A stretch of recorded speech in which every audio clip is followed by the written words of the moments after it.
ಅಬಕಾರಿ ಇಲಾಖೆಯಲ್ಲಿ ಲಂಚಾವತಾರ ತಾಂಡವ ಆಡ್ತಾ ಇದೆ ಅನ್ನುವಂಥ ವಿಚಾರ ಈಗಾಗಲೇ ಗೊತ್ತಾಗಿದೆ. ಆದರೆ ಅಸಲಿಗೆ ಇದರಲ್ಲಿ ಯಾರ್ಯಾರು ಶಾಮೀಲಾಗಿದ್ದಾರೆ ಅನ್ನುವಂಥ ಪ್ರಶ್ನೆಗಳು ಈಗ ಸದ್ಯಕ್ಕಿರೋದು.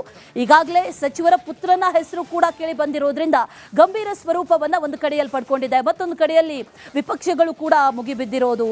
ಈ ಸಚಿವರ ತಲೆದಂಡ ಆಗಬೇಕು ಅನ್ನುವಂಥ ವಿಚಾರವನ್ನ ಕೂಡ ಹೇಳ್ತಾ ಇದ್ದಾರೆ. ಹಾಗಾದ್ರೆ ಅಸಲಿಗೆ ಏನಾಗುತ್ತೆ ಅನ್ನುವಂಥ ಒಂದಷ್ಟು ಪ್ರಶ್ನೆಗಳಿದೆ. ನಿಮ್ಮ ಮುಂದೆ ವರದಿ ಇದೆ, ನೋಡ್ಕೊಬನ್ನಿ.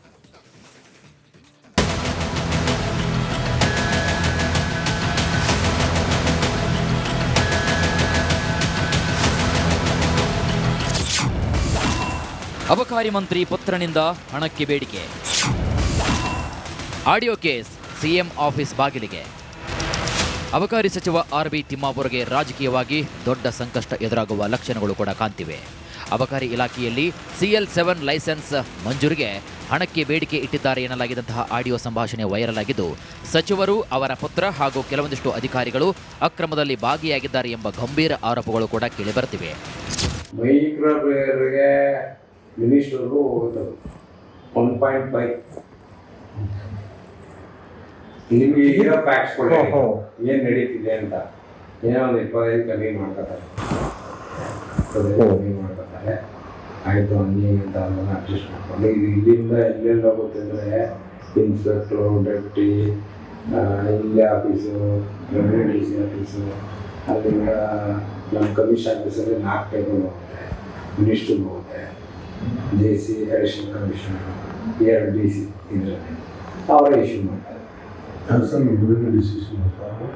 ಕಮಿಷನರೇ ಇಶ್ಯೂ ಮಾಡ್ಕೊಳ್ತಾರೆ. ವಿಟಮಿನ್ M ಕೊಟ್ಟರೆ ಇಲ್ಲ ಅಂದರೆ ಓಡಾಡಿಸ್ತಾರೆ. ನಮಗೆ 28 ಇನ್ಫಾರ್ಮೇಷನ್ ಕೇಳ್ತಾರೆ.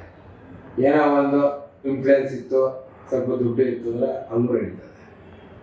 ಇಲ್ಲ ನಾವು ಇಲ್ಲ ಸರ್ ಅವ್ರ ಕೈಲಿ ಆಗಲ್ಲ, ಅಷ್ಟಾಗಲ್ಲ ಅಂದ್ರೂ ನಮಗೆ ವಾಪಸ್ ಕಳಿಸ್ತಾರೆ. ಇದು ಸರಿ ಇಲ್ಲ, ಅದು ಸರಿ ಇಲ್ಲ, ನೀವು ಇಸ್ಕೊಬಿಟ್ಟಿರ್ತೀರ, ನಮಗೆ ಕೊಡೋಣ ಅದು ಒಂದು ತಲೆಯಲ್ಲಿ ಏನೋ ತಲೆಯಲ್ಲಿ ಕುಂಬ ಕೊಟ್ಬಿಟ್ಟಿರ್ತಾರೆ. ಸಿದ್ದರಾಮಯ್ಯಗೆ ಜೆಡಿಎಸ್ ಶಾಸಕ ಮಂಜು ದೂರು. ಪದೇ ಪದೇ ವಿವಾದದ ಸುಳಿಗೆ ಸಿಲುಕೋ ಆರ್.ಬಿ. ತಿಮ್ಮಾಪುರ್ ಮಗನೇ ಲೂಟಿಗೆ ಇಳಿದಿದ್ದಾನಂತೆ. ಪ್ರಕರಣಕ್ಕೆ ಸಂಬಂಧಿಸಿದಂತೆ ಜೆಡಿಎಸ್ ಶಾಸಕ HD ಮಂಜು ಸಿಎಂ ಸಿದ್ದರಾಮಯ್ಯ ಹಾಗೂ ಮುಖ್ಯ ಕಾರ್ಯದರ್ಶಿ ಶಾಲಿನಿ ರಜನೀಶ್ಗೆ ದೂರು ನೀಡಿದ್ದಾರೆ.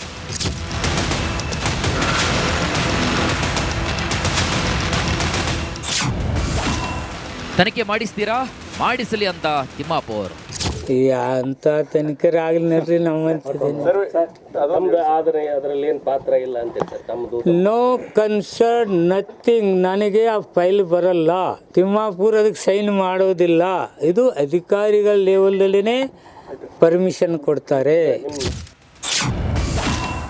ರಿಪಬ್ಲಿಕ್ ಕನ್ನಡ ಪ್ರಶ್ನೆಗಳು. ತನಿಖೆಗೆ ಸಿದ್ಧ ಎಂದಿರುವ ತಿಮ್ಮಾಪುರ್ ಪಾರದರ್ಶಕ ತನಿಖೆಗೆ ಸಹಕರಿಸ್ತಾರಾ? ಅಧಿಕಾರದಲ್ಲಿದ್ದೇ ತನಿಖೆ ಎದುರಿಸಿದರೆ ಪ್ರಭಾವ ಬೀರಿದಂತಾಗಲ್ವಾ? ಅಧಿಕಾರಿಗಳ ಮಟ್ಟದಲ್ಲಿ ತನಿಖೆ ನಡೀತಿದ್ರು, ಸಚಿವರು ಯಾಕೆ ಸುಮ್ಮನಿದ್ರು? ಲಂಚ ಕೇಸಲ್ಲಿ ಸಚಿವರ ಮಗನ ಹೆಸರು ತಳಕು. ಈ ಬಗ್ಗೆ ತನಿಖೆ ಆಗುತ್ತಾ? ಮಾಜಿ ಸಚಿವ ನಾಗೇಂದ್ರ ರೀತಿ ತಿಮ್ಮಾಪುರ್ ಮೇಲೆ ಸಿದ್ದು ಕ್ರಮ ತಗೊಳ್ತಾರಾ? ದೂರಿನಲ್ಲಿ ನೀಡಲಾದ ಆಡಿಯೋ ಬಗ್ಗೆ ಲೋಕಾಯುಕ್ತ ತನಿಖೆ ಮಾಡುತ್ತಾ? ಬಿಜೆಪಿ ಮಾಡಿರುವ ಆರೋಪಗಳಿಗೆ ಸರ್ಕಾರದ ಉತ್ತರವೇನು? ಭ್ರಷ್ಟಾಚಾರದ ಬಗ್ಗೆ ಬಿಜೆಪಿ ಆರೋಪಕ್ಕೆ ಆರ್.ಬಿ. ತಿಮ್ಮಾಪುರ್ ಸ್ಪಷ್ಟನೆ ಏನು? ಅಬಕಾರಿ ಇಲಾಖೆ ವಿರುದ್ಧ ಆರೋಪ ಕೇಳಿ ಬರ್ತಿರೋದು ಇದೇ ಮೊದಲೇನಲ್ಲ. ಈ ಹಿಂದೆಯೂ ಕೂಡ ಸಾಲು ಸಾಲು ಆರೋಪಗಳು ಕೂಡ ಕೇಳಿ ಬಂದಿವೆ. ಇದೀಗ ಆರ್.ಬಿ. ತಿಮ್ಮಾಪುರ್ ವಿರುದ್ಧ ಆರೋಪ ಕೇಳಿ ಬಂದಿದ್ದು, ರಾಜೀನಾಮೆ ಕೊಟ್ಟು ತನಿಖೆ ಎದುರಿಸ್ತಾರಾ? ಕಾದು ನೋಡಬೇಕು. Bureau report, republic Kannada. ಅಬಕಾರಿ ಇಲಾಖೆಯಲ್ಲಿ ಲಂಚಾವತಾರ ತಾಂಡವ ಆಡ್ತಾ ಇದೆ ಅನ್ನುವಂಥ ವಿಚಾರ ಈಗಾಗಲೇ ಗೊತ್ತಾಗಿದೆ. ಆದರೆ ಅಸಲಿಗೆ ಇದರಲ್ಲಿ ಯಾರ್ಯಾರು ಶಾಮೀಲಾಗಿದ್ದಾರೆ ಅನ್ನುವಂಥ ಪ್ರಶ್ನೆಗಳು ಈಗ ಸದ್ಯಕ್ಕಿರೋದು. ಈಗಾಗಲೇ ಸಚಿವರ ಪುತ್ರನ ಹೆಸರು ಕೂಡ ಕೇಳಿ ಬಂದಿರೋದ್ರಿಂದ ಗಂಭೀರ ಸ್ವರೂಪವನ್ನು ಒಂದು ಕಡೆಯಲ್ಲಿ ಪಡ್ಕೊಂಡಿದೆ, ಮತ್ತೊಂದು ಕಡೆಯಲ್ಲಿ ವಿಪಕ್ಷಗಳು ಕೂಡ ಮುಗಿಬಿದ್ದಿರೋದು. ಈ ಸಚಿವರ ತಲೆದಂಡ ಆಗಬೇಕು ಅನ್ನುವಂಥ ವಿಚಾರವನ್ನ ಕೂಡ ಹೇಳ್ತಾ ಇದ್ದಾರೆ. ಹಾಗಾದ್ರೆ ಅಸಲಿಗೆ ಏನಾಗುತ್ತೆ ಅನ್ನುವಂಥ ಒಂದಷ್ಟು ಪ್ರಶ್ನೆಗಳಿದೆ. ನಿಮ್ಮ ಮುಂದೆ ವರದಿ ಇದೆ, ನೋಡ್ಕೊಬನ್ನಿ.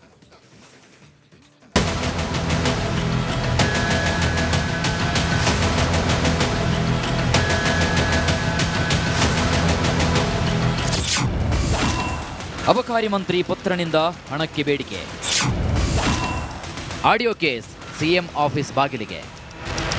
ಅಬಕಾರಿ ಸಚಿವ ಆರ್.ಬಿ. ತಿಮ್ಮಾಪುರ್ಗೆ ರಾಜಕೀಯವಾಗಿ ದೊಡ್ಡ ಸಂಕಷ್ಟ ಎದುರಾಗುವ ಲಕ್ಷಣಗಳು ಕೂಡ ಕಾಣ್ತಿವೆ.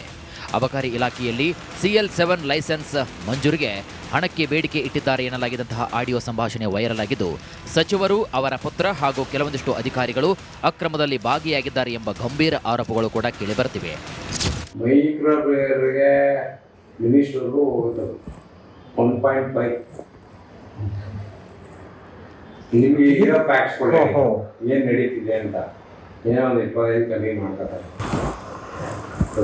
ಮಾಡ್ಕೊತಾರೆ, ಆಯಿತು ಹಂಗೆ ಅಂತ ಅದನ್ನು ಅಡ್ಜಸ್ಟ್ ಮಾಡ್ಕೊಂಡು ಇದು ಇಲ್ಲಿಂದ ಎಲ್ಲೆಲ್ಲಿ ಹೋಗುತ್ತೆ ಅಂದರೆ ಇನ್ಸ್ಪೆಕ್ಟ್ರು, ಡೆಪ್ಟಿ, ಇಲ್ಲೇ ಆಫೀಸು, ರೆವಿನ್ಯೂ DC ಆಫೀಸು, ಅಲ್ಲಿಂದ ನಮ್ಮ ಕಮಿಷನ್ ಆಫೀಸಲ್ಲಿ 4 ಟೇಬಲ್ ಹೋಗುತ್ತೆ, ಮಿನಿಸ್ಟ್ರಿಗೆ ಹೋಗುತ್ತೆ, JC ಅಡಿಷನಲ್ ಕಮಿಷನರ್, 2 DC ಇದರಲ್ಲಿ ಅವರೇ ಇಶ್ಯೂ ಮಾಡ್ತಾರೆ. ಕಮಿಷನರೇ ಇಶ್ಯೂ ಮಾಡ್ಕೊಂಡಿರ್ತಾರೆ. ವಿಟಮಿನ್ M ಕೊಟ್ಟರೆ ಇಲ್ಲ ಅಂದರೆ ಓಡಾಡಿಸ್ತಾರೆ. ನಮಗೆ 28 ಇನ್ಫಾರ್ಮೇಷನ್ ಕೇಳ್ತಾರೆ. ಏನೋ ಒಂದು ಇನ್ಫ್ಲೂಯೆನ್ಸ್ ಇತ್ತು, ಸ್ವಲ್ಪ ದುಡ್ಡು ಇತ್ತು ಅಂದರೆ ಹಂಗೂ ಹಿಡಿತಾರೆ. ಇಲ್ಲ ನಾವು ಇಲ್ಲ ಸರ್ ಅವ್ರ ಕೈಲಿ ಆಗಲ್ಲ, ಅಷ್ಟಾಗಲ್ಲ ಅಂದ್ರೂ ನಮಗೆ ವಾಪಸ್ ಕಳಿಸ್ತಾರೆ. ಇದು ಸರಿ ಇಲ್ಲ, ಅದು ಸರಿ ಇಲ್ಲ, ನೀವು ಇಸ್ಕೊಬಿಟ್ಟಿರ್ತೀರ, ನಮಗೆ ಕೊಡೋಣ ಅನ್ನೋದು ಒಂದು ತಲೆಯಲ್ಲಿ ಏನೋ ತಲೆಯಲ್ಲಿ ಕುಂಬ ಕೊಟ್ಬಿಟ್ಟಿರ್ತಾರೆ. ಸಿದ್ದರಾಮಯ್ಯಗೆ JDS ಶಾಸಕ ಮಂಜು ದೂರು. ಪದೇ ಪದೇ ವಿವಾದದ ಸುಳಿಗೆ ಸಿಲುಕೋ RB ತಿಮ್ಮಾಪುರ್ ಮಗನೇ ಲೂಟಿಗೆ ಇಳಿದಿದ್ದಾನಂತೆ. ಪ್ರಕರಣಕ್ಕೆ ಸಂಬಂಧಿಸಿದಂತೆ JDS ಶಾಸಕ HD ಮಂಜು CM ಸಿದ್ದರಾಮಯ್ಯ ಹಾಗೂ ಮುಖ್ಯ ಕಾರ್ಯದರ್ಶಿ ಶಾಲಿನಿ ರಜನೀಶ್ಗೆ ದೂರು ನೀಡಿದ್ದಾರೆ.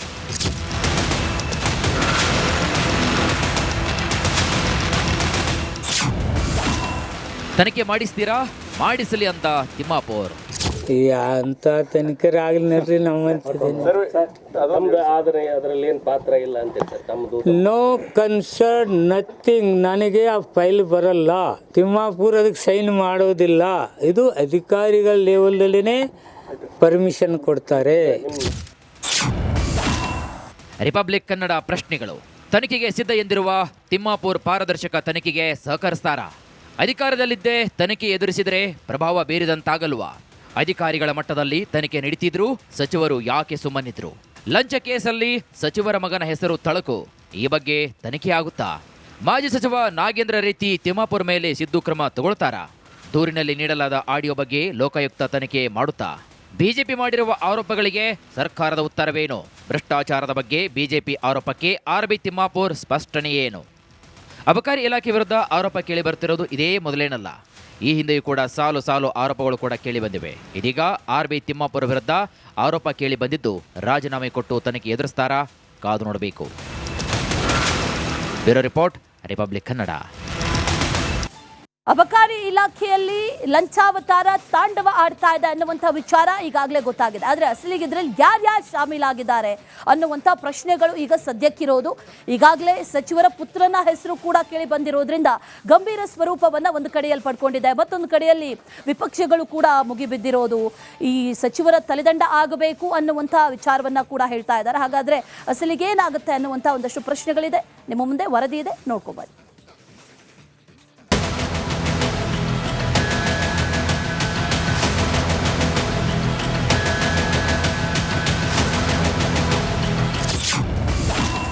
ಅಬಕಾರಿ ಮಂತ್ರಿ ಪುತ್ರನಿಂದ ಹಣಕ್ಕೆ ಬೇಡಿಕೆ. ಆಡಿಯೋ ಕೇಸ್ CM ಆಫೀಸ್ ಬಾಗಿಲಿಗೆ. ಅಬಕಾರಿ ಸಚಿವ RB ತಿಮ್ಮಾಪುರ್ಗೆ ರಾಜಕೀಯವಾಗಿ ದೊಡ್ಡ ಸಂಕಷ್ಟ ಎದುರಾಗುವ ಲಕ್ಷಣಗಳು ಕೂಡ ಕಾಣ್ತಿವೆ.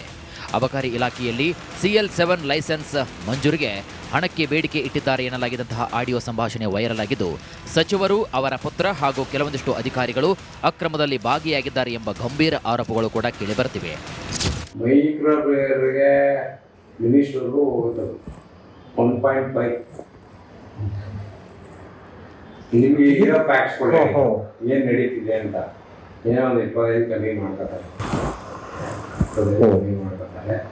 ಆಯಿತು ಹಂಗೆ ಅಂತ ಅದನ್ನು ಅಡ್ಜಸ್ಟ್ ಮಾಡ್ಕೊಂಡು ಇದು ಇಲ್ಲಿಂದ ಎಲ್ಲೆಲ್ಲಿ ಹೋಗುತ್ತೆ ಅಂದರೆ ಇನ್ಸ್ಪೆಕ್ಟ್ರು, ಡೆಪ್ಟಿ, ಇಲ್ಲೇ ಆಫೀಸು, ರೆವಿನ್ಯೂ DC ಆಫೀಸು, ಅಲ್ಲಿಂದ ನಮ್ಮ ಕಮಿಷನ್ ಆಫೀಸಲ್ಲಿ 4 ಟೇಬಲ್ ಹೋಗುತ್ತೆ, ಮಿನಿಸ್ಟ್ರಿಗೆ ಹೋಗುತ್ತೆ, JC ಅಡಿಷನಲ್ ಕಮಿಷನರ್, 2 DC ಇದರಲ್ಲಿ ಅವರೇ ಇಶ್ಯೂ ಮಾಡ್ತಾರೆ.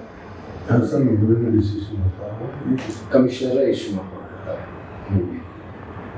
ವಿಟಮಿನ್ M ಕೊಟ್ಟರೆ ಇಲ್ಲ ಅಂದರೆ ಓಡಾಡಿಸ್ತಾರೆ. ನಮಗೆ 28 ಇನ್ಫಾರ್ಮೇಷನ್ ಕೇಳ್ತಾರೆ. ಏನೋ ಒಂದು ಇನ್ಫ್ಲೂಯೆನ್ಸ್ ಇತ್ತು, ಸ್ವಲ್ಪ ದುಡ್ಡು ಇತ್ತು ಅಂದರೆ ಹಂಗೂ ನಡೀತದೆ. ಇಲ್ಲ ನಾವು ಇಲ್ಲ ಸರ್ ಅವ್ರ ಕೈಲಿ ಆಗಲ್ಲ, ಅಷ್ಟಾಗಲ್ಲ ಅಂದ್ರೂ ನಮಗೆ ವಾಪಸ್ ಕಳಿಸ್ತಾರೆ. ಇದು ಸರಿ ಇಲ್ಲ, ಅದು ಸರಿ ಇಲ್ಲ, ನೀವು ಇಸ್ಕೊಬಿಟ್ಟಿರ್ತೀರ, ನಮಗೆ ಕೊಡೋಣ ಅನ್ನೋದು ಒಂದು ತಲೆಯಲ್ಲಿ ಏನೋ ತಲೆಯಲ್ಲಿ ಕುಮ್ಮ ಕೊಟ್ಬಿಟ್ಟಿರ್ತಾರೆ. ಸಿದ್ದರಾಮಯ್ಯಗೆ ಜೆಡಿಎಸ್ ಶಾಸಕ ಮಂಜು ದೂರು. ಪದೇ ಪದೇ ವಿವಾದದ ಸುಳಿಗೆ ಸಿಲುಕೋ ಆರ್ ಬಿ ತಿಮ್ಮಾಪುರ್ ಮಗನೇ ಲೂಟಿಗೆ ಇಳಿದಿದ್ದಾನಂತೆ. ಪ್ರಕರಣಕ್ಕೆ ಸಂಬಂಧಿಸಿದಂತೆ ಜೆಡಿಎಸ್ ಶಾಸಕ ಎಚ್ ಡಿ ಮಂಜು ಸಿಎಂ ಸಿದ್ದರಾಮಯ್ಯ ಹಾಗೂ ಮುಖ್ಯ ಕಾರ್ಯದರ್ಶಿ ಶಾಲಿನಿ ರಜನೀಶ್ಗೆ ದೂರು ನೀಡಿದ್ದಾರೆ.